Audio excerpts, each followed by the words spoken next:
पारादीप अंचलवासी अति प्रिय राजनेता ओडिशा राजनीतिर भीष्म पितामह डाक्टर दामोदर राउत पार्थिव शरीर पारादीप रे पहुंची जाइछि।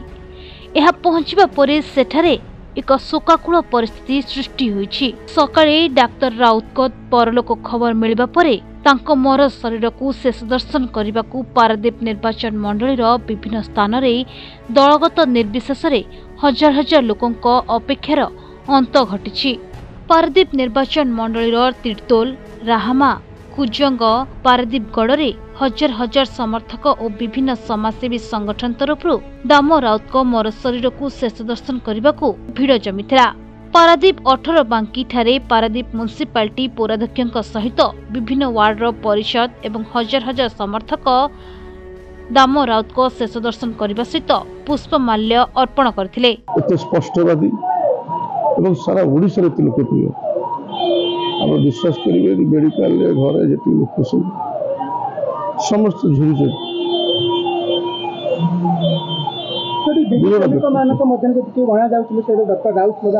निश्चित भाव में विजु बाबू एकांत अनुगत सी विजु लिगासी को प्रचार प्रसार जी सब बेले करूता से डॉक्टर राउत शयन सपन जागरण विजु बाबू परे पारादीप बड़ पड़िया ठारे श्रमिक नेता संतोष पट्टनायक राकेश पट्टनायक सहित दलीय समर्थक माने डाक्टर राउत को शेष दर्शन करने परे पारादीप बिजु मेमोरियल ट्रस्ट ठारे दलगत निर्विशेष हजार हजार जनसाधारण सहित विभिन्न शिल्प संस्थार अधिकारी माने निज अति प्रिय जननेता शेष दर्शन करने सह पुष्पमाल्य अर्पण करथिले। दीर्घ अनेक वर्ष धरी जे अंचल नेतृत्व नौथिले एवं बिजु बाबू एकांत अनुगत एवं अंचल सर्वांगीन विकास जहाँकर पछन हाथ था निरंतर भाव जे अंचल सेवा जोगे डॉक्टर दामोदर राउत आज देहांत होती से आम समस्ते मर्माहत दुखित पारादीपवासी सब अनेक वर्ष हाथ पाखे रही आसे पारादीपवासी सेवा जोगे पारादीपर